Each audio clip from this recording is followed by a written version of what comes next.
Webinar kali ini kita bekerja sama dengan Rumah Sakit Limiati Bandung yang juga merupakan rumah sakit yang telah bekerja sama dengan komunitas prematur Indonesia sejak tahun 2018. Jadi kita pertama kali mengadakan seminar di Bandung dengan Rumah Sakit Limiati, salah satu narasumbernya adalah Dr. Tisna, ya Dok ya. Waktu itu tahun 2018 ya Dok. Jadi sekarang dengan adanya pandemi ini kita beralih ya dengan menggunakan webinar di Zoom ini, mudah-mudahan juga bisa menyampaikan materi-materi penting yang perlu diketahui oleh para orang tua bayi prematur, terkhususnya tentang MPASI dan makanan padat untuk balita. Dan kali ini Dr. Tisna adalah narasumber yang akan kita minta untuk menyampaikan ilmunya yang sangat bermanfaat. Beliau merupakan dokter spesialis anak, konsultan nutrisi metabolik yang berpraktik di Rumah Sakit Limiati Bandung. Baik, kepada Dr. Tisna, saya persilahkan untuk bisa menyampaikan materinya. Silakan, dokter. Oke, Assalamualaikum warahmatullahi wabarakatuh. Waalaikumsalam warahmatullahi wabarakatuh. Ya, Alhamdulillah, Bapak Ibu sekalian, kita bisa ketemu lagi ya. Kalau yang sudah pernah ketemu ya mungkin ya. Nah, mungkin juga ada yang belum pernah ketemu. Ya, insya Allah sih, mudah-mudahan banyak juga peserta baru ya. Jadi, kenalan baru juga. Alhamdulillah kita bisa bertemu sehingga mudah-mudahan sore hari ini kita bisa sebetulnya mungkin saling belajar ya. Karena kita selalu menghadapi anak itu dari hari ke hari kita mendapatkan pelajaran ya. Dan saya ucapkan terima kasih kepada Prematur Indonesia, kemudian juga Rumah Sakit Limiati atas kesempatannya sehingga bisa terselenggara pertemuan kita. Ya. Mungkin saya akan langsung saja kepada materinya, topiknya. Jadi di sini saya diberikan atau diberi kesempatan untuk bisa menyampaikan topik mengenai MPASI dan makanan padat untuk balita. Memang utamanya makan ya, tetapi tentu ini terkait dengan bagaimana tumbuh kembang dari seorang anak. Jadi mungkin nanti sedikit banyak saya kaitkan dengan kondisi prematur, tapi sebetulnya tidak terlalu berbeda ya. Kalau bayi prematur pada periode tertentu memang dia perlu tata laksana khusus, tetapi periode selanjutnya dia harus sama dengan anak-anak yang lain dan bagaimana itu seharusnya ya. Oke, jadi kita tahu bahwa nutrisi itu sangat penting karena bila mana tidak terpenuhi itu tentu akan menimbulkan gangguan dalam pertumbuhan ya. Jadi anak baik fisik maupun mungkin juga perkembangannya tentu itu akan terganggu sehingga di sini juga bisa menyebabkan anak lebih sering sakit dan kemungkinan risiko menjadi sakit berat juga lebih tinggi kalau nutrisi tidak terpenuhi. Nah, ini paling banyak terjadi pada masa bayi ya utamanya. Di bayi itu yang disebut bayi itu 1 tahun pertama.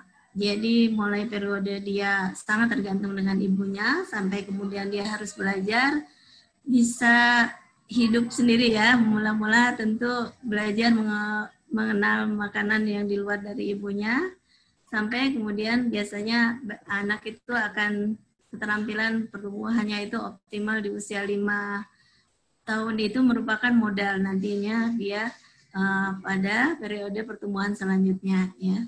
Jadi yang paling penting tentu di sini adalah usia balita karena di sini merupakan awal dari seorang anak siap menerima ataupun nantinya aktivitas mendapatkan pelajaran lebih lanjut ya dalam kehidupannya begitu ya. Nah, sebenarnya apa sih kita harus memberi makan pada anak tujuannya? Yang pertama tentu untuk pemenuhan zat gizi ya. Jadi badan kita itu hidup dengan adanya asupan ya. Dia sel-sel kita hidup, jantung berdetak, paru-paru dan seterusnya ya. Kemudian bisa melakukan kegiatan untuk anak khususnya di balita itu tipikal berbeda dengan kita mungkin yang sudah tua ya, tidak lagi tumbuh dan mungkin kalau perkembangan masih perkembangan menuju lebih dewasa. Nah, pada anak tumbuh kembang ini merupakan ciri khas ya. Jadi berat badan berubah dari waktu ke waktu, kemudian keterampilan juga berubah dari waktu ke waktu, tinggi badannya juga ya. Kalau kita udah tua, kalau nambah terus, ini bukan ke atas lagi ya, tapi ke samping jadinya ya. Nah, kemudian juga proses makan itu merupakan pendidikan pada anak. Jadi kalau makan itu kan mengambil sesuatu dari piring atau mungkin dari gelas ya, kemudian kita dekatkan kepada mulut, buka mulut ya. Jadi ada faktor memegang, ada faktor melihat, ada faktor berbagai indera sensoris ya, misalnya penciuman dan lain-lain. Pendengaran juga ya, itu terjadi pada saat proses makan ya, sehingga makan ini merupakan sarana pendidikan juga, termasuk juga untuk membantu perkembangan anak. Jadi pada usia tertentu anak sudah bisa apa itu ketika kita sedang melakukan prosedur makan itu merupakan simulasi juga untuk perkembangannya ya. Kemudian juga diantaranya mengajarkan disiplin. Di lain itu juga tujuan pemberian makan juga untuk kepentingan psikologis ya, untuk kebahagiaan dari anaknya ya. Kemudian tentu juga dari orang tua keluarga. Jadi kalau anak kurus kita sedih lihatnya ya. Kemudian kalau makan sambil marah-marah dan lain-lainnya. Jadi proses yang terjadi itu merupakan pemenuhan kebutuhan psikologis juga ya. Dan mungkin ini sebenarnya kayaknya kalau orang dewasa suka lebih jelas ya. Misalnya nih Dokter Agung nih sebagai calon ayah dulu kenalan sama bundanya gitu ya. Biasanya pasti nggak jauh-jauh dari traktir makan ya. Pasti ngajak di mana begitu ya. Ya, itu sarana untuk pendekatan. Tapi itu maknanya bahwa proses makan itu bermakna psikologis juga. Nah, sebagaimana direkomendasikan oleh WHO ya, setiap bayi itu harus mendapatkan makanan yang optimal. Tentu dimulai dengan ketika dia baru lahir, diberikan ASI. ASI 6 bulan pertama tanpa pemberian yang lain itu disebut sebagai ASI eksklusif. Dan diharapkan memang ini bisa terpenuhi ya, meskipun mungkin dalam 1-2 hal tidak selalu ASI ibu itu menjadi optimal. Tapi manakala itu memungkinkan, maka tentu utamanya adalah pemberian ASI secara eksklusif.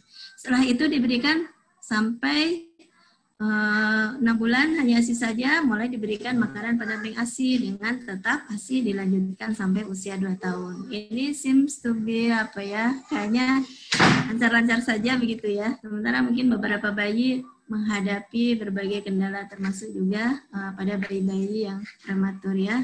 Bayi prematur itu ya kalau bayi biasa meskipun dia lahir normal, sehat, berat badannya bagus, tentu dia termasuk makhluk yang paling lemah ya untuk ukuran manusia ya, termasuk ya lanjut usia juga begitu ya, makhluk yang lemah. Tapi tentu prematur memberikan tantangan yang lebih berat ya. Jadi penyesuaiannya mungkin akan sedikit berbeda dengan anak yang lahir secara normal. Nah, jadi pemberian makan itu secara umum dikelompokkan menjadi 3 ya, ini mungkin sudah cukup sering dikemukakan. Jadi mula-mula ASI eksklusif, yang kemudian kita tambahkan makanan pendamping ASI, dan selanjutnya periode ini merupakan periode pembelajaran ya buat anak, sehingga selanjutnya dia mampu mengkonsumsi makanan yang bisa dimakan orang dewasa yang dalam menunya mungkin kita sebut sebagai menu keluarga ya. Nah, tentu dimulai dengan ASI eksklusif.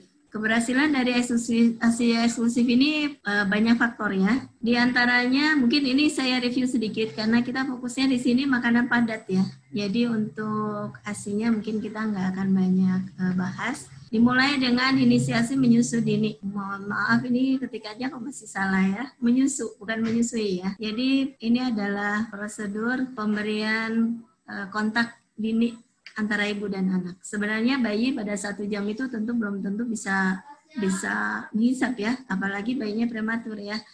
Bayi prematur itu kondisi ototnya tentu lebih lemah dan dia lebih rentan terhadap perubahan suhu.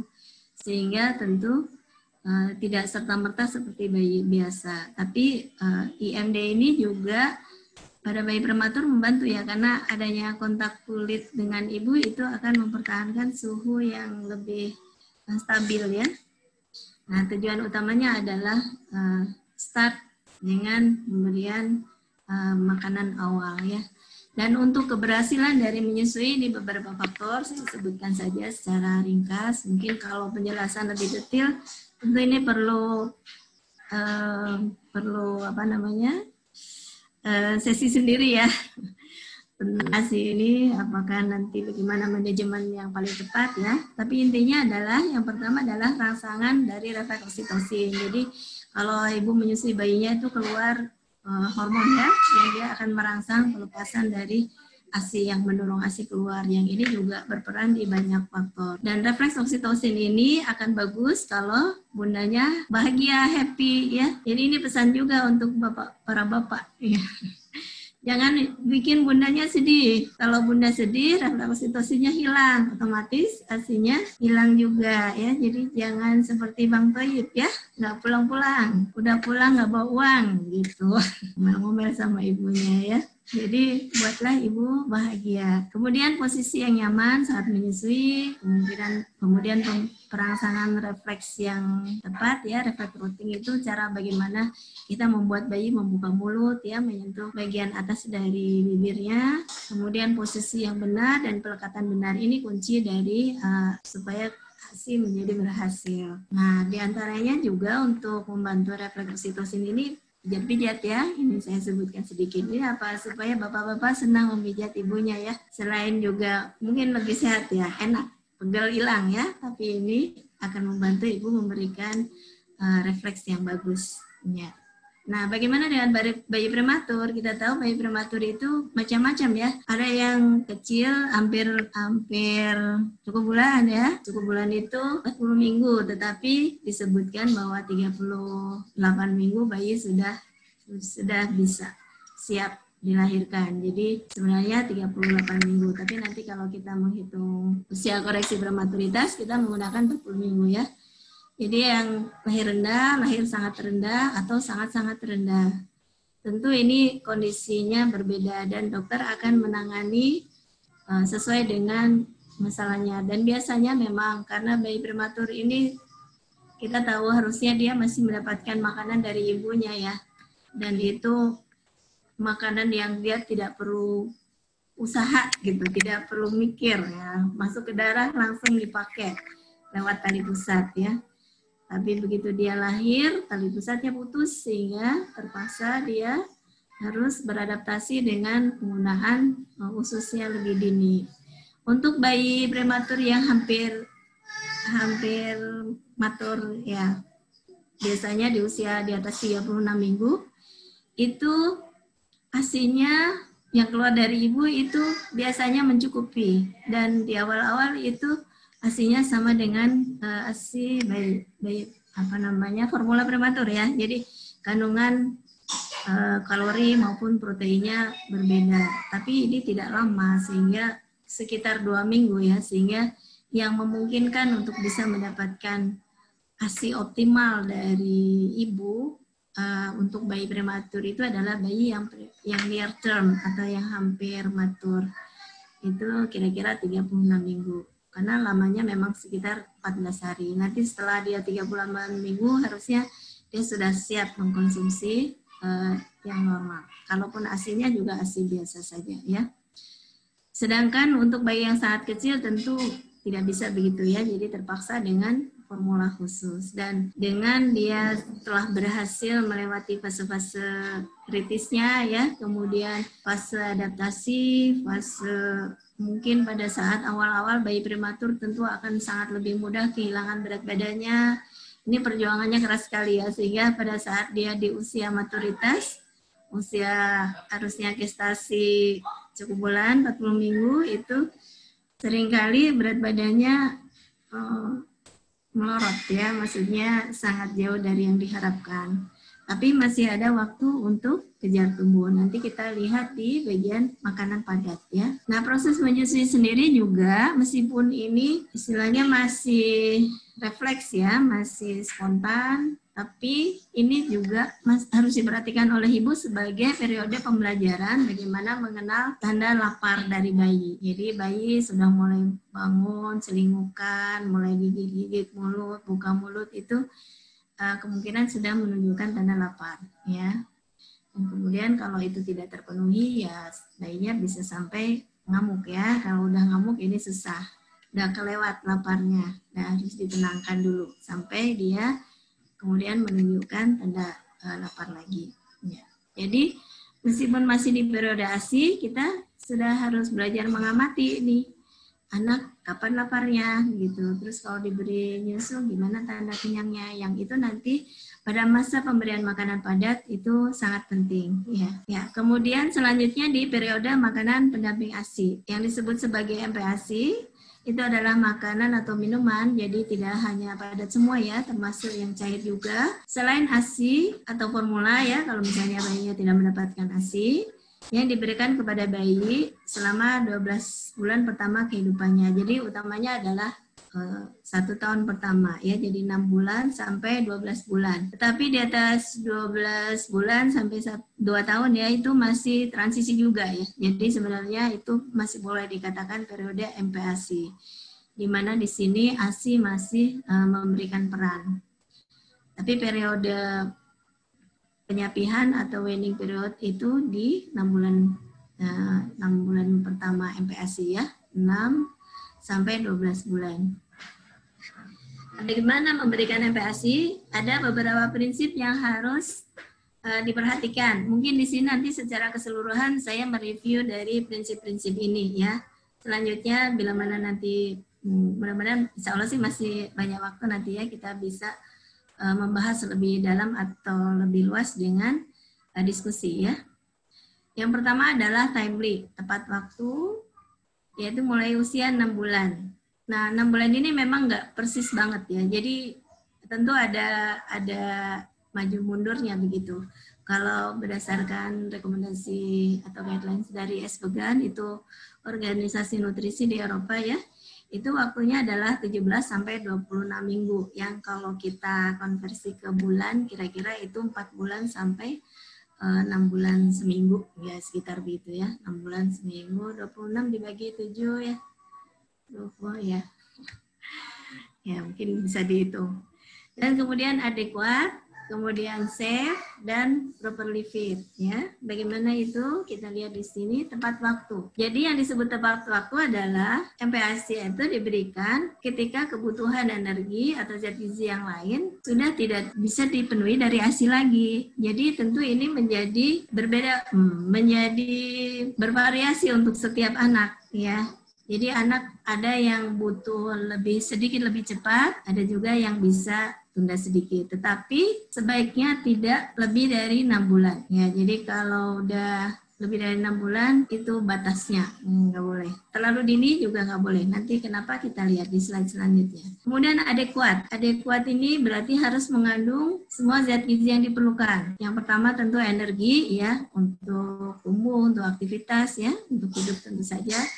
Kemudian protein dan zat gizi yang lain yang kita sebut sebagai mikronutrien, yang dia itu jumlahnya sedikit tetapi sangat penting ya, ada vitamin, ada mineral ya. Jadi bahan makanan MPASI itu harus mengandung semua itu. Kemudian harus aman baik dalam hal saat penyimpanan, termasuk juga ketika belanja ya. Ketika belanja di pasar kita lihat bagus apa enggak pasar ya. Kemudian cara penyiapannya, cara pengolahannya, bagaimana memasaknya. Mungkin ini nanti saya review sedikit karena untuk masalah keamanan makanan ini ada bahasan tersendiri yang cukup dalam dan luas ya. Tapi nanti beberapa hal kita sebutkan sebagai pokok-pokoknya ya. Sehingga makanan itu utamanya adalah harus hygiene ya, harus higienis. Kemudian tepat MPASI diberikan sejalan dengan tanda lapar dan nafsu makan ya. Jadi kapan anak menginginkan, kapan ibunya harus menyiapkan ya, dan kemudian caranya harus bagaimana, karena tiap periode usia itu beda-beda kemampuan bayi ya. Ada bayi yang sudah bisa makan sate, nanti nggak boleh ya kalau masih makan sate ya. Jadi udah bisa memegang, gerakan mulutnya seperti apa, itu menjadi pertimbangan ya.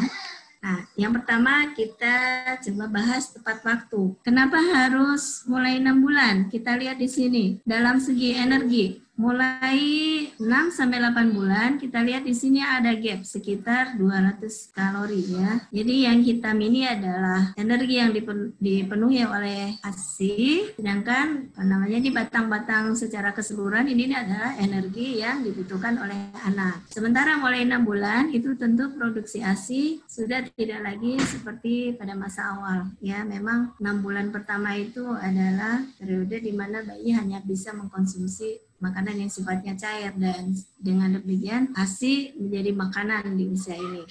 Tapi di usia yang lebih besar itu ASI bukan lagi sebagai makanan atau makanan utama. Jadi energinya sendiri sudah sangat tidak terpenuhi. Ini yang putih ini adalah gap-nya, kekurangannya ya. Makin besar anak tentu kebutuhan energi yang dipenuhi di luar dari ASI harus lebih banyak. Nah kemudian zat gizi yang lain bagaimana? Terutama di mulai usia 1 tahun. Mungkin di usia 1 tahun pertama 6 bulan sampai 12 bulan itu masih dominasinya diberikan oleh ASI ya, tapi makin besar tentu kesenjangannya makin besar, dan ini terutama pada zat-zat gizi tertentu ya. Tadi energi tentu saja ya harus dipenuhi dari makanan padat, kemudian protein juga ini hampir sama antara yang masih diberikan oleh ASI maupun dari luar, dan yang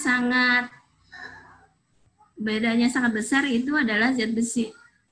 Jadi zat besi ini dari ASI itu hanya sedikit, dan dia memang bioavailabilitasnya bagus, tapi karena jumlahnya sangat sedikit dan bayi membutuhkan lebih banyak untuk tumbuh, ya pada saat itu kan tulang makin besar, volume pembuluh darah makin besar juga ya, jadi aliran darah juga makin besar, maka zat besi dibutuhkan lebih banyak. Termasuk juga vitamin A ini cukup besar, sehingga zat-zat gizi ini harus dipenuhi dari makanan pendamping ASI atau makanan utamanya makanan padat ya. Nah, kalau bayi prematur bagaimana? Kan dia lahirnya tidak sesuai dengan rencana ya. Harusnya 40 minggu lahir, tapi dia lahir biasanya kita sebut prematur kurang dari 38 minggu. Jadi kita lakukan koreksi. Jadi untuk bayi prematur kita beri kesempatan dia sampai dulu pada usia gestasinya. Ya. Jadi usia gestasi ini 40 minggu. Kalau misalnya dia lahirnya 36 minggu, maka dia terlalu terburu-buru 4 minggu. Jadi kalau misalnya dia usianya 6 bulan misalnya ya, berdasarkan tanggal lahirnya. Nah, itu namanya usia kronologis. Untuk menyebutkan usia koreksinya, kita sebut dikurangi dengan usia prematuritasnya. Jadi kalau 6 bulan itu berarti 6 kali 4, 24 bulan ya. Dikurangi 4 minggu atau kira-kira sebulan. Jadi dia sesungguhnya usia koreksinya adalah 5 bulan. Nah, koreksi ini dilakukan pada umumnya sampai usia 36 bulan. Tapi pada organ-organ tertentu karena perkembangannya berbeda, maka tidak sama. Mungkin ada literatur yang menyebutkan bahwa untuk lingkar kepala kita masih lakukan usia koreksi itu sampai usia 18 bulan. Untuk berat badan sampai usia 24 bulan dan tinggi badan diberikan waktu lebih panjang ya, sampai 40 bulan. Setelah itu kita tidak lagi melakukan koreksi, dia dianggap sebagai anak yang lahir sesuai dengan umurnya gitu ya. Nah, sehingga sebelum usia ini tentu harus diwaspadai ya kecukupan dari zat gizinya. Nah, kemudian kapan saat tepat memberikan MPASI? Tadi usia sudah disebutkan, kira-kira 3 sampai 4 bulan itu saluran cerna sudah matang. Sedangkan keterampilan oramotor itu sekitar 4 sampai 6 bulan. Itu perkembangannya sudah siap untuk diberikan makanan padat. Ya, jadi tadi hal-hal terkait dengan waktu saat pemberian MPASI ya. Ya, saluran cerna sudah siap.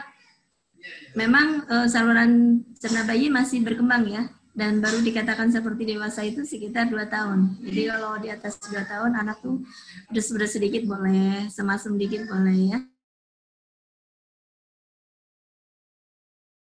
Dari oramotor berarti keterampilan mulutnya ya, termasuk juga dibantu oleh keterampilan motorik yang lain ya. Ini usia perkembangan yang terjadi. Kemudian tadi dari segi nutrisinya ya, dan kemudian dari bagaimana dia siap menerima tekstur yang berubah. Nah, tentu dimulai dengan yang lembut dulu ya. Tapi apa yang mau diberikan dulu, misalnya saya hari ini mau memberikan bahan makanan dari tepung beras merah, besok mau kacang hijau, nanti dicoba pisang, itu tentu tidak mutlak. Jadi dari AHP disebutkan yang mana aja boleh dimulai dulu ya. Nah, kita lihat di sini perkembangan orang motor 6 sampai 9 bulan. Bayi gerakan utamanya adalah ke atas ke bawah. Jadi tentu belum bisa mengolah makanan yang sifatnya harus dilumatkan di dalam mulut ya. Jadi yang masuk ke dalam mulut harus sudah lumat, puree, sudah dicincang halus ya.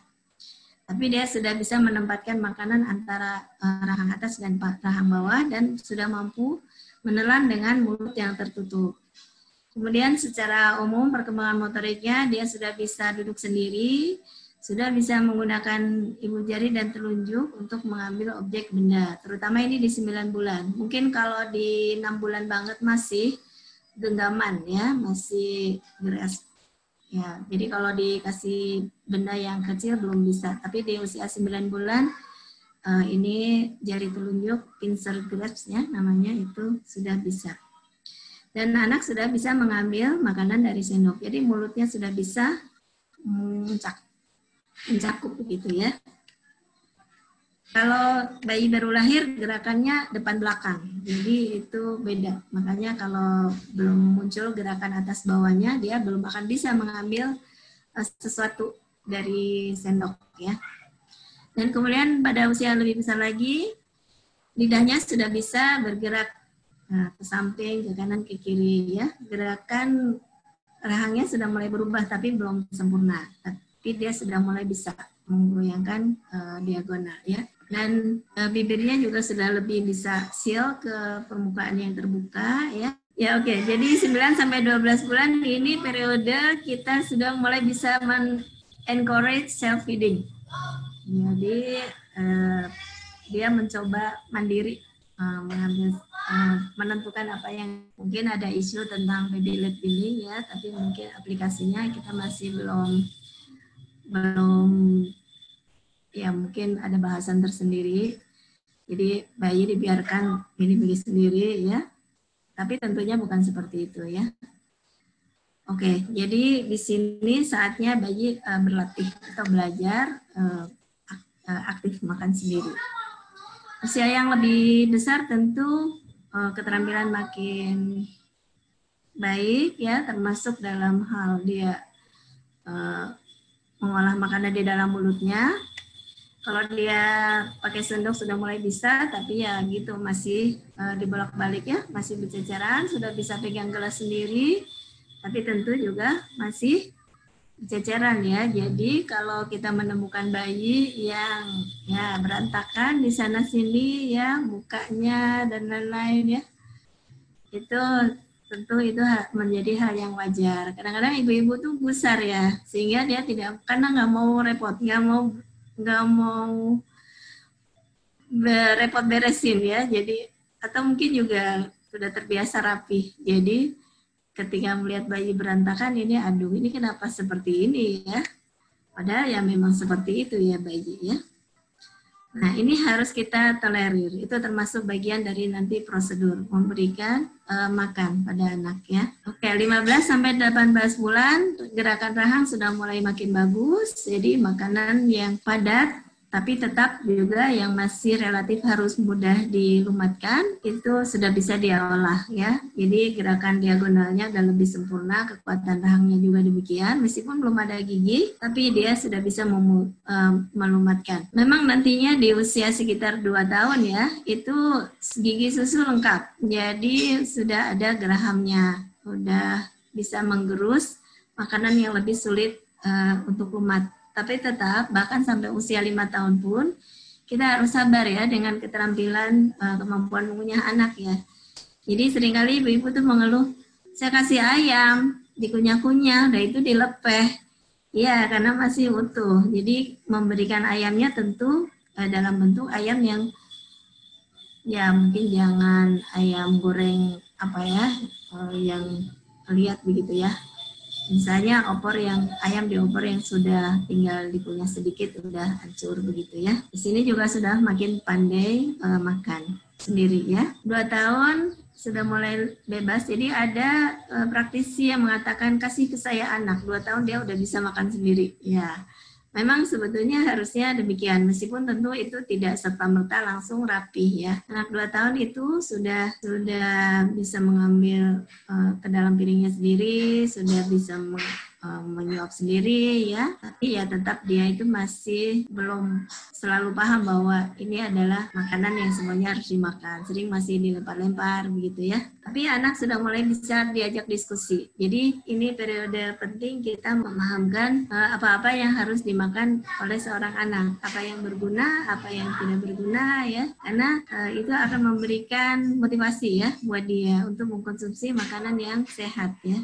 Menggunakan sedotan itu biasanya sudah mulai bisa. Ada anak yang kurang dari 2 tahun sudah mulai bisa, tapi umumnya di usia 2 tahun dia sudah mulai bisa nyedot. Tapi ada juga beberapa yang dia masih belum ngerti ya. Jadi mungkin bila perlu dilatih, meskipun tidak harus juga ya, makan pakai sedotan itu harus ya. 2-3 tahun sudah lebih pintar ya, mungkin saya nggak perlu menjelaskan ya, dia sudah mulai bisa minta tolong ambilkan di mana begitu ya, dia udah naik kursi sendiri, naik ke dispenser ngambil air sendiri udah bisa ya. 4-5 tahun ini bahkan sudah mulai prosedur makan yang bersifat sosialisasi ya, proses-proses yang harus dilakukan mungkin di atas meja makan dia sudah bisa lakukan sendiri.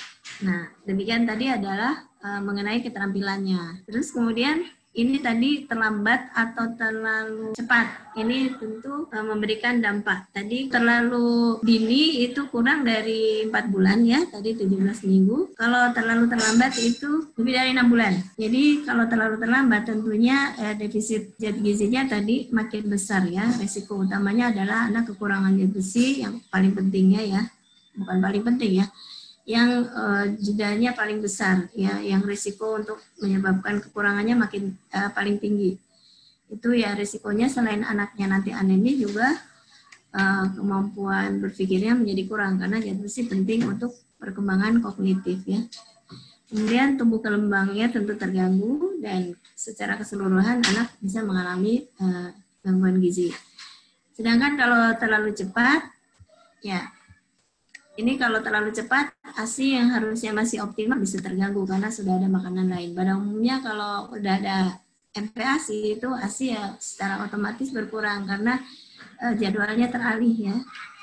Kemudian juga kemungkinan gangguan gizi juga karena harusnya dia mendapatkan dari ASI yang lebih optimal ya.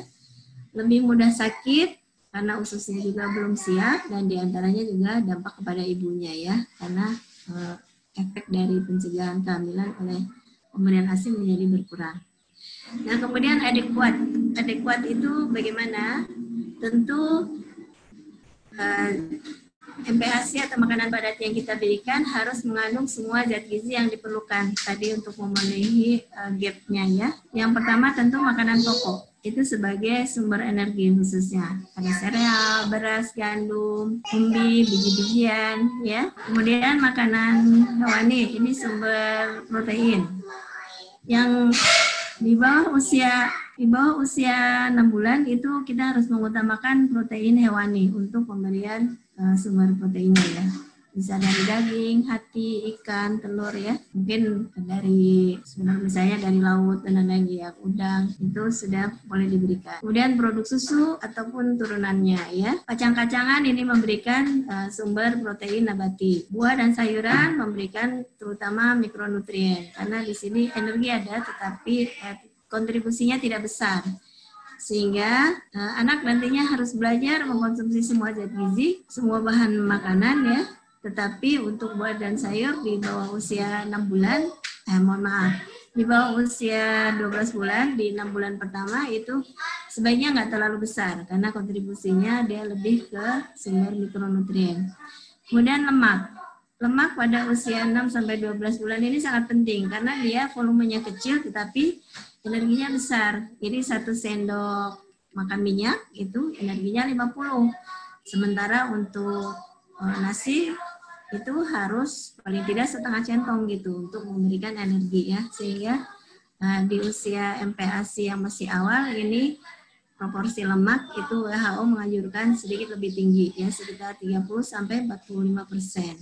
Ya, kalau kekurangan ini anaknya makan banyak pun tidak akan terpenuhi pada umumnya ya defisitnya. Sementara kita tahu kalau masih bayi itu ya perutnya masih kecil ya. Kemudian konsistensi makanan juga akan menentukan apakah makanan itu adekuat atau tidak. Jadi kalau dia terlalu encer, tentu densitas kalorinya menjadi lebih rendah ya. Nah, tentu ini tetap bertahap ya, mulai dari 6 bulan yang mula-mula masih disaring sampai kemudian 9 bulan sudah lebih teksturnya lebih padat ya, lebih kasar dan lebih padat. Sampai usia 12 bulan anak sudah bisa makanan macam-macam. Jadi ada komponen dari sumber karbohidrat, komponen sumber protein begitu ya yang diberikan secara terpisah. Ya, jadi nggak perlu dicincang lagi. Nah, ini konsistensi yang diharapkan benar diberikan pada bayi. Jadi kalau membuat MPASI itu terlalu encer, mana mungkin juga tidak diberikan minyak ya, maka dia nggak akan menutup kebutuhan energinya. Jadi tanda atau ciri dari dia cukup kental itu kalau dia dimiringkan dia nggak tumpah, nggak mudah tumpah ya. Tapi tentu bukan yang gelinding gitu ya. Jadi kalau dimiringkan sedikit sudah mengalir itu namanya terlalu encer ya. Nah, ini tentu energinya kurang ya. Dan bagaimana prosedur kita memberikan sesuai dengan usianya, ini mungkin Ibu, Bapak, Ibu sekalian, di antaranya juga ada dokter ya di sini ya, termasuk dokter Agung. Kita lihat ini rekomendasi dari WHO ya. 6-8 bulan itu dimulai dengan bubur yang halus, lembut ya, tapi harus cukup kental, yang ditingkatkan bertahap. Memang yang namanya bertahap ini kita sebenarnya nggak ada patokan khusus persis ya. Jadi 6 bulan sampai 8 bulan harus benar-benar di blender halus. Yang namanya 8 bulan itu 8 bulan 29 hari ya. Jadi kalau udah 30 hari namanya nanti 9 bulan. Oh, nanti 9 bulan Teng harus sudah mulai cincang, bukan begitu ya. Jadi tentu ini tahapannya harus berlangsung halus, termasuk juga dalam hal frekuensi maupun jumlahnya. Jadi mulai dari mungkin hari pertama baru mencoba 2-3 sendok suap gitu ya. Nanti baru sekali atau 2 kali sehari kita coba. Mungkin hari ini belum berhasil. Kita besok coba lagi untuk 2 jadwal misalnya ya. Kemudian volumenya mulai dari hanya mungkin 1 sendok banget ya. Kadang-kadang beberapa anak, kalau anak yang normal sih ketika dia sudah kekurangan energi dari ASI otomatis dia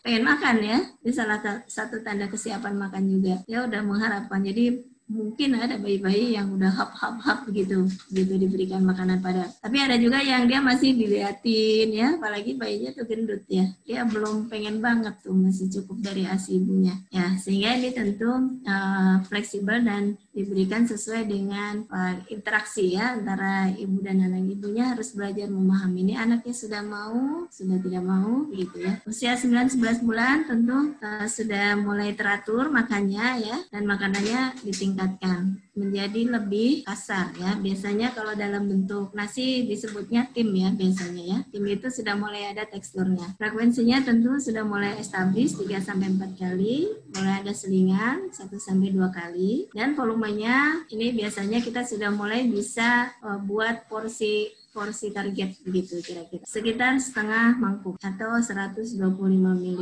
Mungkin dalam bentuk gelas sekitar setengah gelas, lebih sedikit begitu ya. Nah, di usia yang lebih besar itu kira-kira 3/4 sampai 1 mangkuk. Ini berapa banyak tentu disesuaikan dengan kebutuhan anak. Jadi sebetulnya selama anak sehat, tumbuh baik, ini kita nggak terlalu mikir berapa banyak dia harus makan. Meskipun kalau misalnya volumenya terus-menerus kecil, apalagi kalau berat badan anaknya kok peningkatannya nggak bagus, kita harus evaluasi itu volumenya ya. Tapi kalau misalnya, oke, rasanya kok ibu-ibu kadang-kadang merasa 1 centong itu sedikit ya, padahal buat anak itu sudah banyak. Nah, jadi ibunya mengeluh, makan anak saya sedikit kurang ya. Nah, setelah dievaluasi lebih lanjut, ternyata belum tentu itu sebetulnya ya. Anak akan makan sebanyak yang dia butuhkan. Jadi, yang lebih penting di sini adalah kita memahami sinyalnya, ya, tanda-tanda yang dia berikan. Kapan dia ingin makan, kapan dia akan stop makan, ya.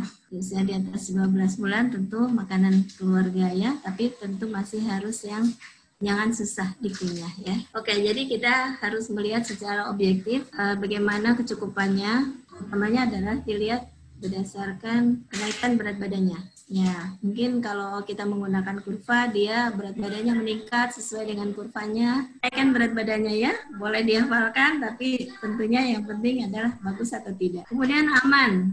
Aman ini kita harus memperhatikan beberapa hal ya. Harus bersih, makanan yang mentah harus dipisahkan dari yang masak. Memasaknya juga harus benar-benar matang karena ada suhu yang justru berbahaya ketika kita biarkan pada suhu tersebut ya. Jadi kuman malah tumbuh tapi makanan belum matang begitu ya. Termasuk dalam hal penyimpanannya. Kemudian juga sumber air juga harus baik ya. Finger food ini termasuk diantaranya menjadi perhatian apakah anak nanti pegang-pegang dan seterusnya ya, termasuk juga keamanan makanan. Kemudian beberapa hal yang harus diperhatikan, madu ini di usia kurang dari 1 tahun sebaiknya tidak diberikan. Untuk telur dan ayam harus benar-benar matang, tapi juga termasuk sumber protein yang lain, terutama protein hewani ya. Kemudian hati-hati dengan makanan yang ukuran kecil, keras, dan bulat. Ada kecelakaan yang disebabkan oleh cilok ya. Jadi hati-hati kalau anak sudah mulai pegang ini itu, dia menelan sesuatu itu berbahaya. Cilok bisa menyebabkan gangguan napas yang berat ya karena tersedak ya. Kemudian tepat cara pemberian.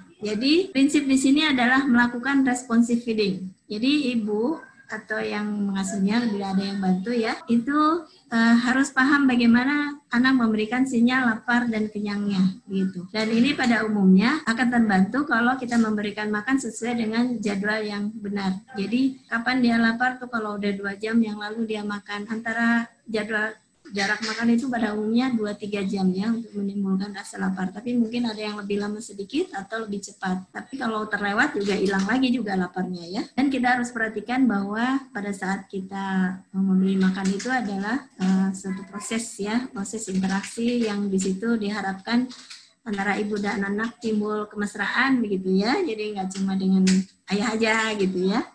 Ketika memberi makan tuh jangan merintah-merintah aja, ayo makan, suapin. Pada umumnya ibu-ibu tuh karena khawatir anaknya kekurangan gizi, makan gitu ya, tapi tidak melibatkan faktor interaksi. Ya, di sini kira-kira tanda-tandanya ya, kapan lapar, kapan kenyang, ya, ditunjukkan makanan atau mencium bau. Kalau anak udah besar ya, melihat orang tuanya makan, maka dia pengen makan gitu ya. Kadang-kadang kita harus rangsang memang rasa lapar anak dengan aroma-aroma makanannya. Kemudian gimana tanda kenyangnya ya, sudah nggak mau lagi. Kalau pada bayi yang masih kecil tentu kita harus lihat ya udah rewel, udah nangis atau malah ngantuk ya.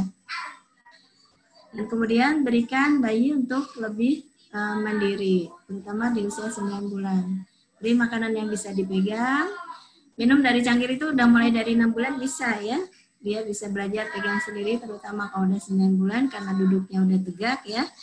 Dan jadwal makanan diatur. Misalnya jam 6 ASI, jam 8 makan, jam 10 kalau masih di bawah setahun ASI lagi boleh. Kalau udah lebih besar snack, jam 12 makan, 14 ASI, jam 16 snack, atau kalau masih kecil boleh ASI, jam 18 makan, dan kemudian jam 20 ASI. Dan setelah itu sepanjang malam mungkin 1-3 kali ya.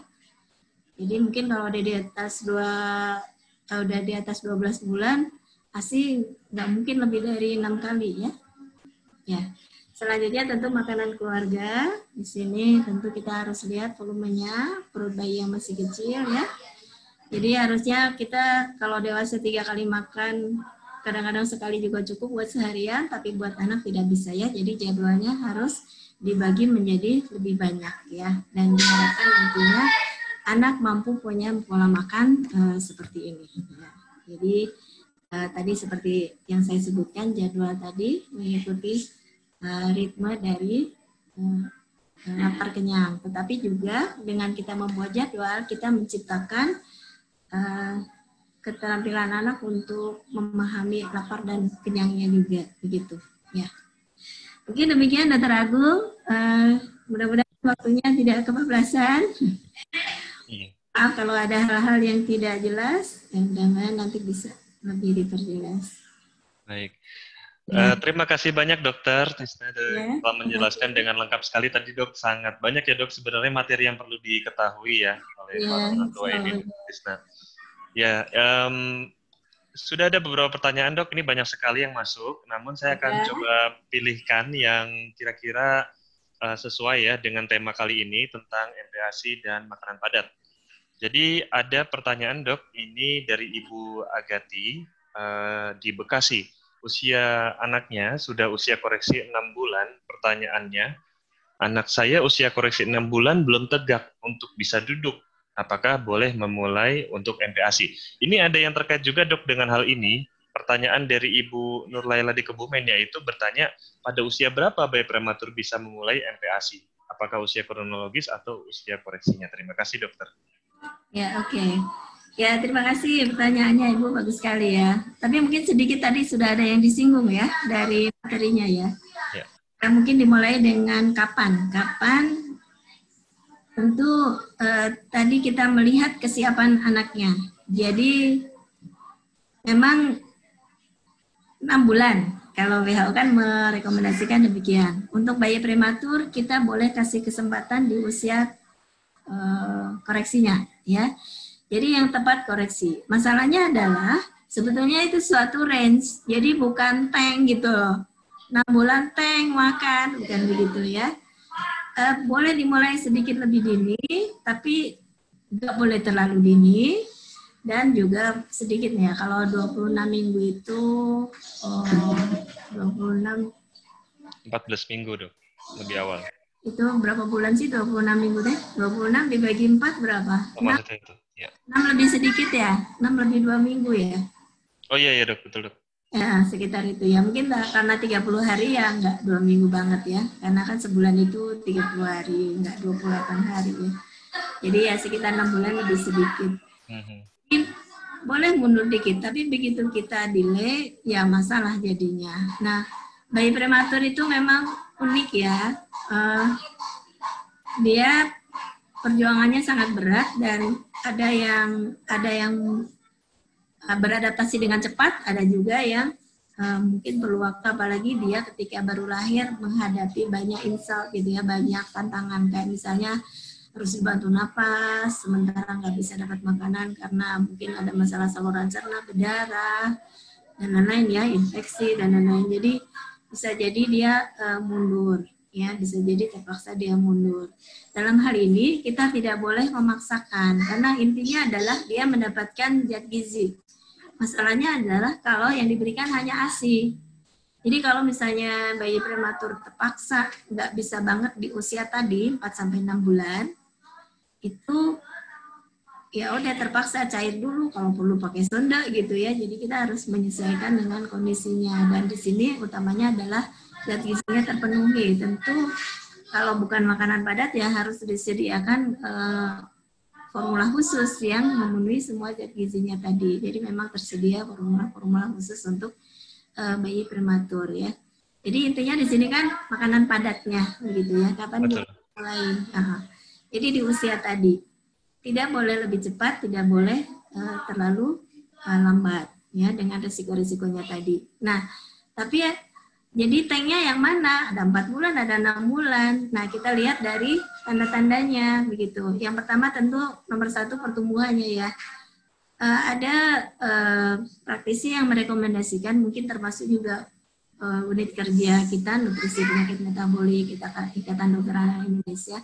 Kalau dia growth-nya nggak bagus, mungkin ASI-nya nggak optimal nih. Tentu berbeda konotasinya dengan bayi prematur ya, yang dia bisa memenuhi, kalau misalnya dia tidak mendapatkan ASI kalau sangat kecil ya. Kalau bayi prematur itu memang hanya bisa dengan ASI full itu kalau prematurnya hanya sekitar 36 minggu, mungkin mundur-mundur sedikit ya, mungkin 34 masih bisa. Tapi kalau udah lebih kecil dari itu, nggak mungkin lagi dengan ASI ya, terpaksa harus dimodifikasi. Apakah ASI-nya ditambahkan atau diganti dengan formula tertentu ya. Nah, di usia 4-6 bulan, kalau misalnya growth-nya nggak bagus, sementara dia terpenuhi dengan ASI, harus dimulai MPASI lebih dini. Tapi kita juga harus waspada. Jadi intinya ketika kita memberikan makan, kita observasi toleransinya. Ada bayi yang dengan cepat mentolerir, ada yang tidak. Kita coba misalnya 1 sendok bubur susu misalnya ya. Oh besoknya makanan saluran cernanya jadi mungkin anaknya jadi rewel, terus BAB-nya sembelit. Oh, berarti kita tunda dulu, mundur dulu. Kalau perlu buat sedikit lebih cair, karena cairan juga termasuk bagian dari MPASI. Ya, jadi coba pulang. Kemudian tanda yang lain. Tadi mungkin anaknya ingin. Kalau dia memang sudah, jadi kalau melihat orang makan tuh sudah pengen, itu juga merupakan tanda. Nah, tentang kemampuan motorik itu yang terutama adalah leher. Jadi memang bayi itu kalau 6 bulan sudah bisa didudukkan, tetapi seringkali masih ambruk. Jadi tidak wajib bayi 6 bulan itu sudah bisa duduk tegak sendiri. Boleh duduk tegak dipegangin atau duduk bersandar begitu ya. Tapi yang nggak boleh adalah leher. Leher kalau masih ambruk belum bisa, berarti makanan padat. Tapi kemudian kalau misalnya motornya bagus dan menelannya bisa, apa kita nunggu lehernya tegak. Kalau misalnya anak dengan masalah khusus, harusnya kalau perkembangan simultan ya, leher bisa tegak, mulut sudah bisa mulai bergerak atas bawah, leher tegak, punggung sudah mulai tegak. Tapi pada anak tertentu, misalnya pada cerebral palsy, dia mungkin mulutnya sudah mulai bisa masuk telan, tapi dia masih jatuh. Nah itu ada prosedur khusus ya untuk membuat dia diikat seperti itu ya supaya dia tetap tegak. Termasuk juga dalam memberikan ASI ya pada bayi-bayi khusus seperti itu. Jadi itu adalah tidak harus duduk, sudah nggak harus dipegangin, tapi kepalanya nggak boleh terkulai itu terutama. Dan kemudian kita coba introduce seperti percobaan begitu ya. Mula-mula nggak usah pakai makanan dulu dengan sendok. Kalau dia mulutnya sudah bisa begini, mencakup ke sendoknya. Jadi kalau bayi menyusui itu mulutnya nganga, gitu. Bayi menyusui mah nggak nutup mulut. Jadi dia membuat vakum dengan bibir dan lidahnya. Nah, ketika dia sudah mulai ada gerakan atas bawah, dia sudah bisa mengambil makanan. Nah, di sini tanda-tanda bahwa dia sudah mulai siap. Boleh dicoba di sendoknya tadi ditambahin makanan sedikit dulu, gitu ya. Kemudian lihat responnya, ditelan apa enggak sama dia. Karena dia harus melemparkan makanan itu ke belakang. Kalau ASI kan langsung, begitu dihisap langsung di belakang telan, gitu ya. Demikian mungkin jawabannya Dr. Baik, terima kasih Dr. Tisna. Jadi cukup jelas ya tadi ya bahwa kita melihat tanda kesiapannya. Tadi lehernya sudah tegak ya, sudah stabil gitu ya, nggak mesti sudah duduknya kokoh, tapi lehernya. Dan ini berkaitan berbeda-beda ya setiap bayi dan juga penting untuk melihat tadi kebutuhan gizi dan nutrisinya. Juga ada kondisi-kondisi khusus tadi seperti Dr. Tisna sampaikan. Nah ini tentu kalau mau lebih pasti untuk memulainya kembali kepada dokter spesialis anaknya untuk dinilai gitu ya dok ya. Jadi bisa dinilai, oh ini sudah bagus, sudah bisa untuk dimulai MPASI-nya. Baik dokter, ini ada beberapa pertanyaan yang saya lihat memang ada yang sama dan mirip. Nanti mungkin saya coba baca yang kita sempat untuk bacakan dan ibu-ibu bisa menyimak ya, mungkin ada pertanyaan mirip ya. Oke, dokter ini ada pertanyaan dari Ibu Mutia di Karawang. Anaknya usia 6,5 bulan kronologis, bayi saya sudah mulai MPASI dok, saat 6 bulan 10 hari setelah konsultasi dengan spesialis anak. Di trial dengan puri buah, jika mau lanjut ke bubur susu saya kasih yang sudah siap masak. Nah, beberapa hari yang lalu saya sudah coba dengan bubur masak olahan sendiri dari beras, juga dikasih kaldu ayam. Nah, anaknya menolak dan muntah. Apakah ada yang salah dengan cara masak kaldu atau memang usianya belum mau atau masih perlu adaptasi lagi karena berbeda dengan pola menu kakaknya yang cukup bulan. Apakah dengan ada perbedaan terhadap pola menu dan tahapannya yang berbeda? Misalnya puree dulu sampai usia berapa bulan, bubur saring, tim dan seterusnya. Terima kasih dokter. Ada satu lagi dok yang terkait ini dok mungkin bisa sekalian dibahas. Ini kan baru mulai ya dok ya untuk MPASI-nya. Jadi pertanyaan dari Ibu Nafisya di Batam, dok saya mau tanya, anak prematur ketika MPASI langsung diberikan menu lengkap 4 bintang atau menu tunggal dulu? Terima kasih dokter. Ya, kelihatannya mirip ya dokter Agung ya? Iya. Ini cukup mirip ya. Jadi apa menu yang diberikan dan kemudian bagaimana toleransi dari anaknya begitu ya. Ya memang setiap anak itu mau nggak mau berbeda. Jadi kita seringkali menghadapi respon anak yang berbeda. Dalam hal ini seharusnya kalau sudah masuk di usia kronologis, tadi kalau usia kronologis atau koreksi ya? Mohon maaf, saya lupa. Kronologis sepertinya dok ya? 6 bulan kronologis ya? Iya. Kalau dia sudah masuk di usia koreksi, usia boleh diberikan MPASI tadi, harusnya tidak ada masalah. Jadi kalau misalnya dia di usia koreksi paling nggak 4 bulan, harusnya nggak masalah. Tapi tadi karena ada variasi, jadi 4-6 bulan itu nggak bisa apa ya namanya, nggak bisa dibuat saklek di setiap anak begitu ya. Jadi ada anak yang 4 bulan sudah hap segala di dahar begitu. Ada kadang-kadang ada yang lebih kecil dari itu ya, tetapi tentu itu menjadi berbahaya. Memang ada bayi yang 2 minggu udah dikasih pisang kok nggak apa-apa gitu. Ya untung dia nggak apa-apa ya, tapi sebetulnya itu berbahaya dan banyak kejadian kayak usus kebelit kalau diberikan makanan di usia itu. Tapi beberapa bayi memang cukup tahan gitu ya, jadi dia toleransinya bagus. Ya tentu itu WHO membuat 4-6 bulan itu sudah disesuaikan dengan hasil penelitian ya, pemahaman terhadap fisiologi saluran cerna. Jadi harusnya di usia itu spesial. Tapi kalau tadi masih kronologis, tentu kita lihat lagi. Kalau dibilang boleh 6 bulan, tapi kronologisnya dia prematurnya lebih dari 8 minggu, lebih kecil dari itu, bisa aja ya.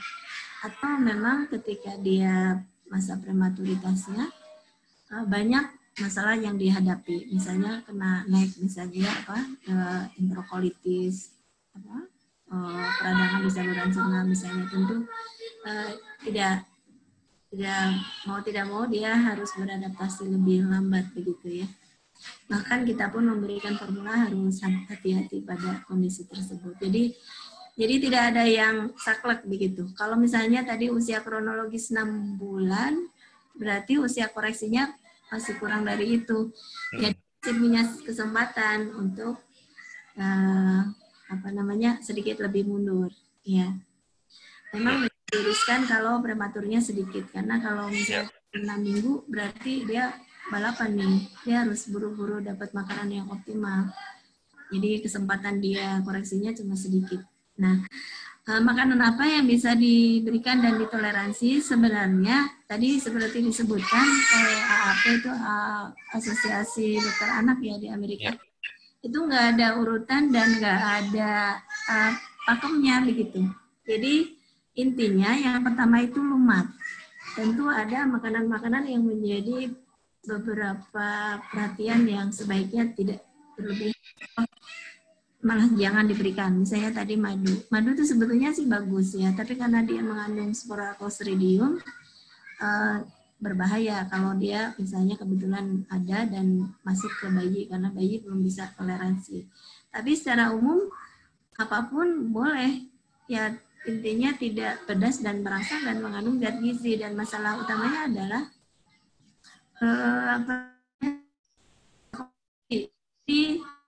kalau sendiri tentu kita berpikir makanan tadi katanya kalau dari MPASI itu harus memenuhi kebutuhan energi ya, kemudian zat besi, vitamin A. Nah itu kalau dari makanan dari apa begitu ya? Ini yang menjadi perhatian sebetulnya, sehingga ibu-ibu memang mau nggak mau kalau mau bikin sendiri itu harus belajar. Kalau nasi, kalau misalnya apalagi ya ubi misalnya ya, kentang misalnya, itu ngasih apa ke makanan. Kemudian proteinnya kalau daging, ayam, telur, apapun itu sebetulnya nggak ada masalah. Meskipun dulu pernah disebutkan peti telur sebaiknya jangan diberikan dulu, tapi sebenarnya makanan yang berisiko memberikan intoleransi atau alergi itu tidak perlu harus ditunda kalau berdasarkan penelitian. Jadi apapun boleh diberikan. Yang penting lumat. Tentu hari pertama mau langsung semua bisa. Saya nih membuat bubur nasi, saya tambah hati ayam. Hati ayam itu tinggi zat besi dan vitamin A juga ya, zinc juga. Kalau dari sumber yang lain agak kurang ya. Jadi makanya hati ayam ini termasuk bahan makanan yang direkomendasikan harus selalu ada minimal 5 porsi. Porsinya kalau bayi segini ya, mungkin sekitar 1 jempol. Itu seminggu 5 kali, 5 porsi paling tidak, supaya makanannya cukup. Kemudian sayur nitratnya tinggi, sebaiknya jangan banyak. Pada MPASI mungkin yang baru 6 bulan gitu sedikit aja. Nanti kalau udah dewasa aja lah makan sayur yang banyak. Buah oke diberikan. Mau diberikannya gimana? Diselang-seling boleh. Kalau misalnya dia dapat formula terus kemudian saya buat formulanya campur dengan pisang, boleh juga. Itu membuat smoothies ya. Jadi apapun boleh, tinggal nanti toleransinya. Memang ini menjadi tidak sama pada setiap anak juga. Ada yang sensitif, ada yang hipersensitif, ada yang hiposensitif, ada yang dengan bau tertentu dia nggak langsung bisa mentolerir. Dan memang kita harus mencoba berbagai makanan tadi, minimal 15 kali sampai anak ini apa bisa benar tidak mau menerima makanan. Jadi kalau misalnya sekarang nih tadi Ibu bikin apa? Bunda bikin bubur sama ayam gitu ya tadi ya. Itu ya Dokter Agung ya tadi ceritanya ya. Nah, terus dia uek gitu. Pengen muntah, ya. Iya, dengan kaldu Dok, pakai kaldu. Ya, dengan kaldu ayam. Kalau nggak selalu enak ya, mungkin orang dewasa juga ada yang uek gitu ya.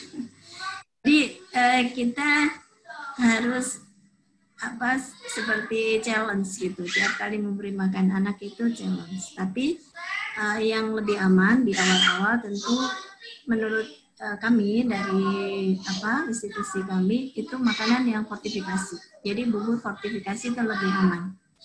Dia secara tekstur, secara mungkin aroma, secara penampilan dan lain-lain itu lebih mudah ditoleransi anak. Tapi dia mengandung zat gizi yang sudah cukup. Ini bunda-bunda nggak perlu mikir lagi zat gizinya dari mana ya, proteinnya dari mana ya, kemudian berbagai komponen zat gizi yang lain dari mana tuh nggak perlu mikir. Pokoknya yang diberikan itu pasti udah pas, tinggal nanti mikir frekuensinya, volumenya, begitu ya.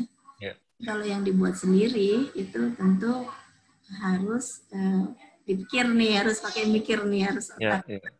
Kalau perlu dikonsultasikan nih, saya buat segini. Cukup nggak gitu ya.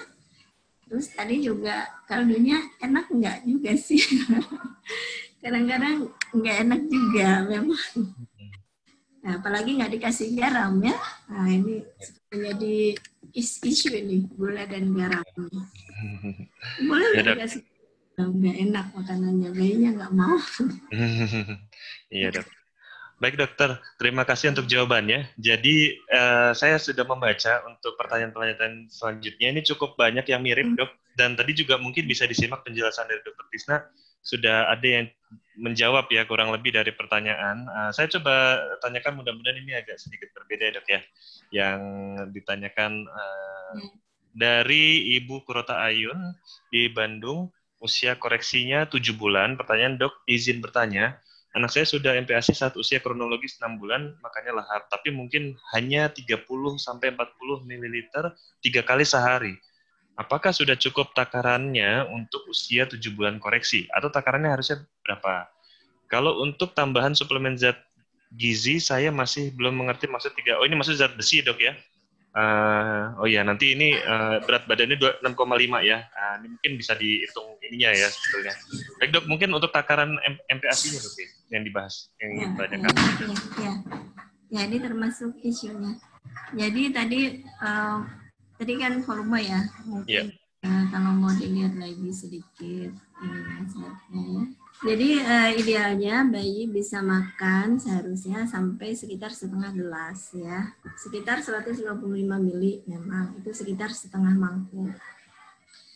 Nah di usia tapi ini tercapainya di usia 9 bulan begitu. Jadi bertahap mulai dari mungkin yang dimulai baru bisa 1-2 suap atau mungkin nanti sorenya 3 suap gitu ya, atau besoknya baru bisa naik lagi. Nah ini kira-kira baru tercapai di usia sekitar 9 bulan untuk bisa 125 mili.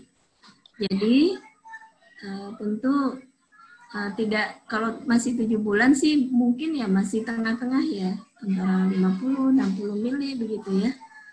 Kalau dedenya nggak bisa lebih dari itu dan kemudian kelihatannya kok nafsu makannya nggak besar, kita mesti lihat komposisi dari MPASI-nya. Cukup energi atau tidak begitu. Tadi disebutkan bahwa lemak itu memegang peranan utama ya. kebanyakan MPASI itu sangat miskin lemak. Jadi ibu-ibu lebih sering memberikan pisang, memberikan puri-puri yang dilumat-lumatkan begitu ya, misalnya brokoli, apalagi ya brokoli dilumatkan. Ya secara tekstur sih bagus, tapi secara komposisi kalau sayur itu ya brokoli satu kira-kira satu bongkol itu ya, itu kalorinya cuma 25, tapi brokoli sebesar nasi kira-kira 100 gram. Kalau nasi itu 100 gram 175 kalori, kalau brokoli cuma 25.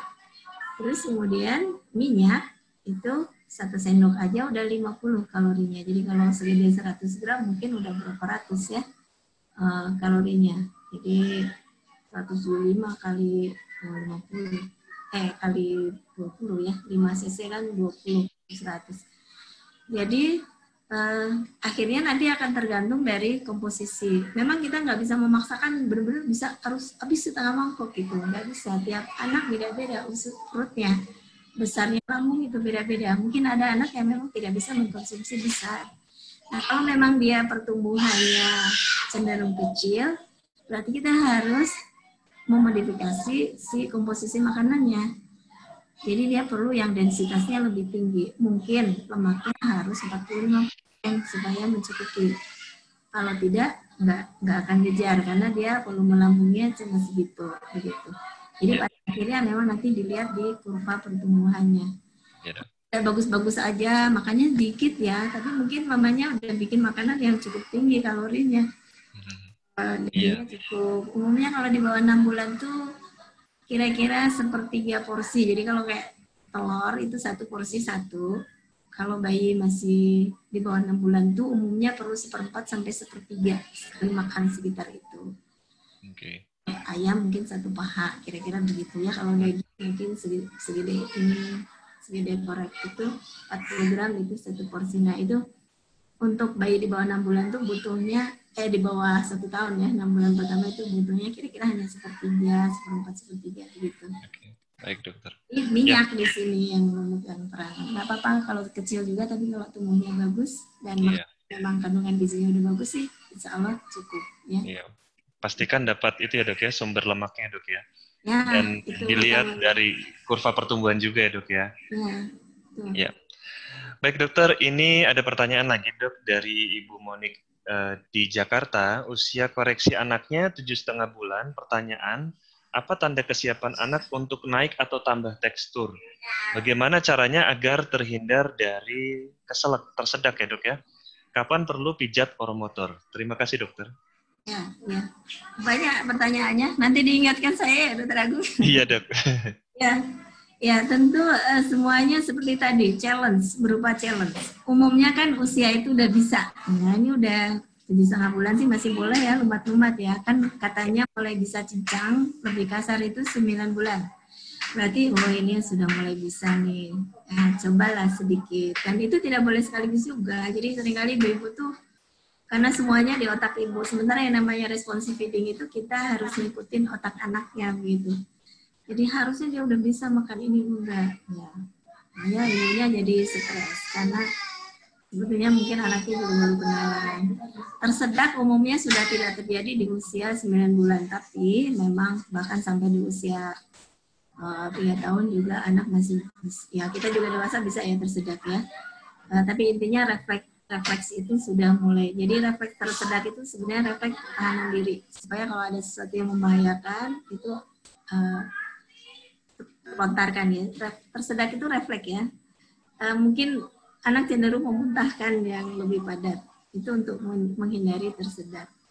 Nah, sensitivitas tersedak itu makin besar anak makin mundur ke belakang. Jadi kita baru akan tersedak kalau yang terangsang itu bagian belakang dari mulut. Nah, sehingga seharusnya mulai 9 bulan itu sudah nggak ada cerita tersedak kecuali ada salah yang dimakan. Nah, ketika kita mengganti tekstur, buat seperti kenalan baru lagi. Jadi bukan target yang harusnya sudah bisa, nggak boleh begitu. Kalau perlu mungkin sesendok sedikit dulu. gimana dia toleransinya. Oh dia oke, bagus masuk, dia apa gerakan diagonal kan sudah mulai ada, mungkin ke atas ke bawah tapi udah mulai ada kanan kiri sedikit, dia bisa telan. Oke, berarti kita bisa lanjutkan gitu. Atau mungkin gradasinya dibuat lebih smooth begitu, dari yang halus banget harus agak halus gitu ya, terus makin lama makin kasar. Nah memang ini apa ya, ini tailor made gitu, jadi apa sih ya, gimana pengalaman kita, dan saya rasa justru ibu-ibu profesornya dalam hal ini ya, buat ini harus lebih kasar lagi, lebih gitu. Tapi pada anak yang memang sensitivitasnya tinggi mungkin kalau perlu diselipkan, jadi misalnya dia makan bubur yang halus dulu, kasih sedikit di antara makanan yang halus tadi sesuatu yang lebih kasar, nah, berikan, nanti dia akan oh ya oke, ya nggak mau ya tumpahin, oke, tinggal lagi buat yang lebih halus sedikit gitu. Jadi semuanya berdasarkan respon-respon sinyal antara ibu dan anak, bagaimana memberikan sinyal-sinyalnya begitu ya. Jadi nggak ada yang harus itu nggak ada. Kita lihat anaknya, coba sesuai, oke bisa, nggak bisa mundur lagi. Tuh, terus gimana tadi pertanyaan selanjutnya ya, Dr. Agung? Bagaimana untuk keperluan ini dok?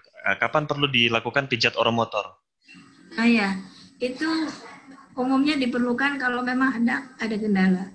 Jadi setelah di periode usianya kok belum bisa, mungkin perlu, tapi mungkin juga enggak. Kadang-kadang karena sebetulnya ekspektasi ibunya aja yang terlalu memaksakan keinginannya gitu.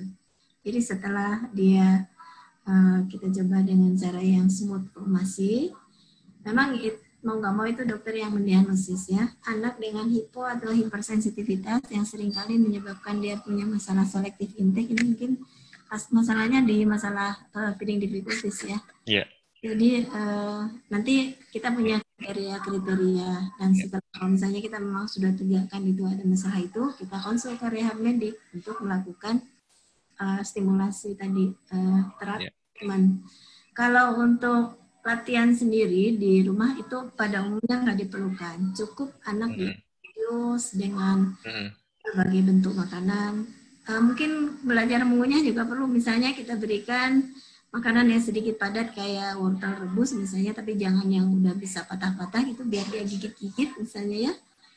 Nah, atau mungkin ada yang memberikan mainan, tapi kalau wortel mungkin lebih ada ras ininya gitu ya, ada sense makanannya.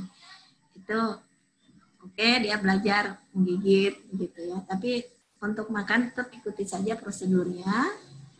Kalau dia bisa ikutin, selain kita memenuhi kebutuhannya sesuai usia, si prosedur tadi juga sebetulnya pada esensinya melatih oral motornya gitu. Jadi kalau ada sesuatu yang kasar, ada di antara geraham tuh muncul yang refleks mengunyah gitu.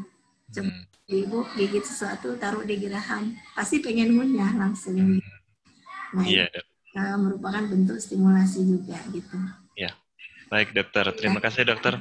Ini pertanyaannya banyak sekali dokter, saya sudah berusaha menyingkatnya, namun mungkin ada yang belum terjawab ya. Ini mungkin pertanyaan terakhir dokter, saya kesimpulan pertanyaan dari Ibu Angelia Yuliani, dari Ibu Lia ya, di Bandung. Jadi ini juga pertanyaan para orang tua nih dok, yang sering ditanyakan, gimana nih dok solusinya kalau anaknya mengalami susah makan? Mungkin ada tips singkat dok yang bisa disampaikan untuk pertanyaan penutup ini. Ya dok, silakan dok. Ya, susah makan itu bisa ini kayaknya Dokter Agung mestinya bikin acara Mama dan AA atau apa gitu ya, Mama Dede. Jadi isinya tanya jawab aja. Iya. Oke. Ya, oke. Ya ini salah satu isu yang mungkin paling sangat penting ya buat ibu-ibu, bunda-bunda ini yang kalau pasti ya kalau anaknya susah makan. Ya. Nomor 1, lakukan prosedur dengan benar. Memang jadi gini, masalah makan itu bisa terjadi umumnya sih di usia 1-3 tahun umumnya, ketika anak sudah punya otoritas. Jadi udah punya, saya suka bilang anak punya gue gitu. Jadi kalau ibu-ibu konseling tuh, anakku punya gue. Jadi ibu nggak boleh lagi merintah begitu ya. Jadi makan itu adalah sesuatu yang kayak mungkin dulu ibu dirayu sama ayahnya gimana sih kayak gitu ya. Jadi selenggarakan makan dengan benar. Jadi sekitar 50% mungkin ibu mengeluhkan anaknya susah makan. Dan susah makan tadi mungkin terjadi pada 25%. Susah makan ini variasinya banyak, mulai dari mispersepsi, jadi sebetulnya sih nggak ada apa-apa, tapi ibunya merasa nanti ada kriterianya, sampai yang benar-benar susah makan yang mungkin perlu multidisiplin untuk penanganannya. Jadi memang variasinya sangat banyak. Yang 25% ini adalah masalah makan yang memang anaknya dan ibunya ada ketidaksinkron, ada memang misalnya anak yang nggak ada rasangan laparnya, anak yang nggak bisa mentolerir jenis-jenis makanan tertentu begitu ya, itu sekitar 25%. Kalau kita hadapi dengan benar, maksudnya kita treat prosedur makan anak dengan benar, umumnya ini akan baik sendiri, tidak perlu tata laksana khusus, bahkan sampai ada yang harus pakai sonde segala begitu ya. Kalau yang berat tadi hanya sekitar 1-5%. Jadi sebetulnya ibu-ibu nggak terlalu harus mengkhawatirkan anak saya kok begini begitu. Lakukan prosedur makan dengan benar. Jadi mungkin banyak metode yang di propose gitu ya.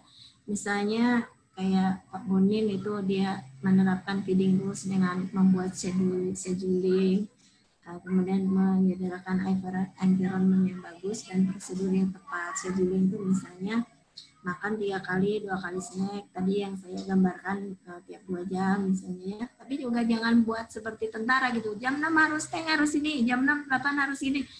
Bukan itu intinya, tapi bagaimana si jadwal tadi bisa menimbulkan dan juga memperhatikan kita tentang sinyal lapar kenyangnya. Lamanya makan nggak boleh berlama-lama supaya stop makan puasa jadi lapar lagi. Kemudian nggak boleh memberikan makanan sebagai hadiah. Makan itu dengan acara makan ya makan gitu, nanti main-main, makan gitu ya. Nggak boleh memaksa 15 menit dan seterusnya. Jadi feeding rule tadi coba diikuti dengan benar. Bila mana ini bunda sekalian belum paham sedikit banyak, mungkin detailnya boleh nanti kalau Dr. Agung punya bahannya sebar ini feeding rules itu begini. Ya. Kalau itu dilakukan dengan benar, tadi yang mungkin anaknya memang ada some trouble gitu ya, some feeding some short problem gitu, itu baik sendiri biasanya ya. Tapi kalau memang berat, mungkin nggak akan baik dengan sendirinya. Jadi nggak usah mengkhawatirkan macam-macam, lakukan prosedur dengan benar. Kalau memang bermasalah, ya nanti konsultasikan. Biasanya kita mengevaluasi itu sekitar 2-4 minggu. Saya udah mencoba nih memberikan makan, udah 2 minggu saya coba belum bisa. Nah, insya Allah itu waktu yang bisa mentolerir, bisa ditoleransi, tidak akan mengganggu masalah gizi anak gitu ya. Dan mungkin ini saya mau kasih sedikit rumus ya. Ini sudah saya sebarkan pada ibu-ibu yang konseling saya juga. Makan banyak atau makan lahap ya, itu sama dengan lapar. Ya, jadi kita harus mungkin dia lapar, ditambah makanan sesuai selera. Nah, berarti ini ada faktor masak yang enak, faktor sesuai dengan kemampuan makan, toleransi dan lain-lainnya. Tambah happy, senang. Jadi kalau anak lagi gusar, ya nggak akan mau makan dia meskipun lapar ya. Jadi harus senang dulu, kalau perlu main dulu misalnya ya. Dia senang, baru kita tawarkan lagi. Dan prosedur makan juga harus menyenangkan. Jadi harus kembali lagi memorize dulu papanya sama mamanya dulu waktu pendekatan gimana gitu. Nah, kalau itu bikin happy, jadi cukup dengan penjumlahan 3 tadi, insya Allah anak akan makan sebagaimana kita ini ya harapkan gitu. Ya, wah ini menarik sekali ya dok ya, alhamdulillah ya dok ya. Topiknya sangat-sangat menarik dan saya lihat banyak sekali pertanyaan dari orang tua dan tadi sebagian besar sudah dijawab nih oleh Dr. Tisna. Jadi kalau memperhatikan dengan seksama, walaupun pertanyaannya mirip, tadi insya Allah sudah terjawab. Saya sudah membacanya ya, mudah-mudahan bisa terjawab. Mohon maaf kalau misalkan ada pertanyaan yang belum terjawab di sini. mungkin nanti bisa dilanjutkan ya dengan pemeriksaan langsung mungkin ke dokter spesialis anak terdekat gitu ya. Dokter Tisna sendiri bagi para orang tua bayi prematur yang berada di Bandung bisa jika mau konsul langsung ke dokter Tisna, beliau praktek di Rumah Sakit Liniati Bandung. Di hari apa saja dok prakteknya dok? Jadi gini, mungkin karena ada COVID, sementara ini karena klien saya kan kebanyakan, insya Allah sih bayi sehat ya, kebanyakan bisa dikatakan begitu ya. Kalau yang sakit biasanya mungkin terkait dengan penyakit tertentu gitu, metabolic error yang saya juga sebetulnya harus mengandalkan klinisi lain untuk melakukan evaluasinya. Jadi sementara ini masih daring. Jadi kalau misalnya pun bukan orang Bandung sebetulnya. Oh gitu dok ya? Ya, minta jadwal ke Limiati, nanti dijadwalkan. Ya, itu juga bisa. Bisa ya dok ya? Daftar dulu ya dok ya? Iya. Oke, bagus sekali nih untuk bisa berkonsultasi langsung dengan Dokter Tisna, langsung menghubungi Rumah Sakit Liniati Bandung, nanti bisa searching nomornya ya. Ada Pak Sidik, ada Ibu Ria ya, yang nanti bisa mengarahkan untuk penjadwalan konsultasi daring dengan Dokter Tisna. Ya, alhamdulillah. Ini mohon maaf sekali karena waktunya yang terbatas dan sudah sangat sore, sudah maghrib mungkin dok sebentar lagi di Bandung ya. Jadi sedikit, Dokter Agung. Ya, boleh silakan dokter. Umumnya memang kalau yang sudah konsul itu problemnya suka sedikit lebih rumit, jadi perlu menyediakan waktu agak banyak. Pada umumnya sih saya ngobrol dengan ibu-ibu yang konsultasi itu sekitar 1-2 jam, jadi susah untuk kurang dari itu. Jadi ya nanti bisa cocok-cocokan, cuma perlu waktu agak lama gitu dokter. Ada waiting list dok ya berarti ya?